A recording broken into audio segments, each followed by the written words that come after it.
On a construction site near their shabby living quarters, a group of laborers building apartment blocks told CNN they are from North Korea.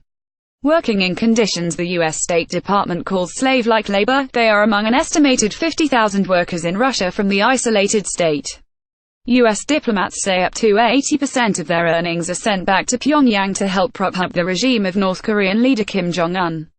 The United Nations has expressed concern that this money, totaling $500 million a year from North Korea's expatriate workers globally, helps to fund Kim's missile and nuclear programs.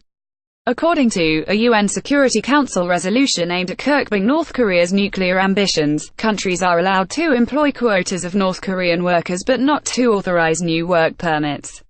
Under the most recent round of sanctions, Resolution 2397 states that all North Korean workers must be sent home by December 2019, cutting off a crucial source of income for Pyongyang.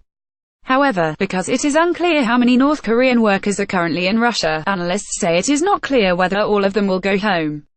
The restriction placed on workers was a part of a package of sanctions passed by the Security Council last December, which included limiting North Korea's oil imports and expanding bans on exports to the country of industrial equipment, machinery and metals.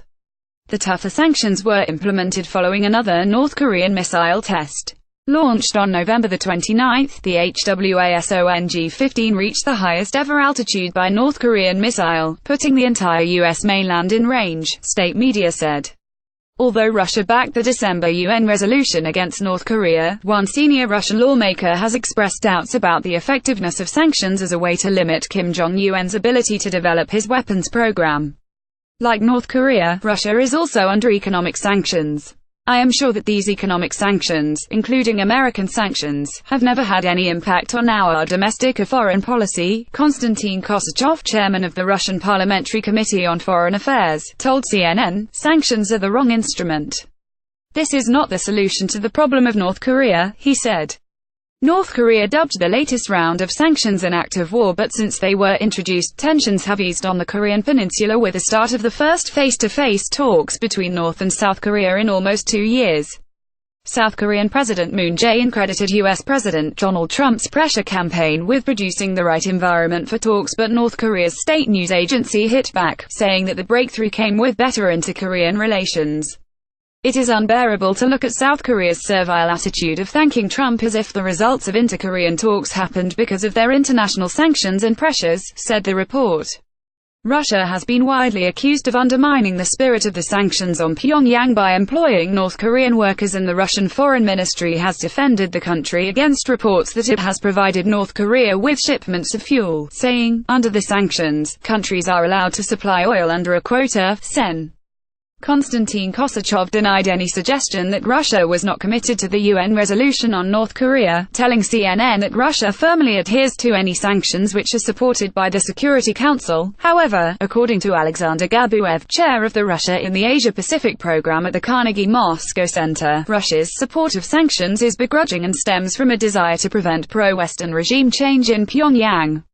I don't think Russia really believes in the sanctions, Gabuev said. There comes a point when Russia cannot afford to be the villain and rip up sanctions against Pyongyang, Gabuev said, as this may worsen an already bad relationship with the United States. While signing the international sanctions, he said, Russia fights to make them as toothless as it can. Ahead of the adoption of additional sanctions against North Korea last December, Russian President Vladimir Putin was reported by the South Korean presidential spokesman as saying that Russia was against cutting off oil supplies to North Korea. Keeping Pyongyang afloat is an important task, Gabuev said.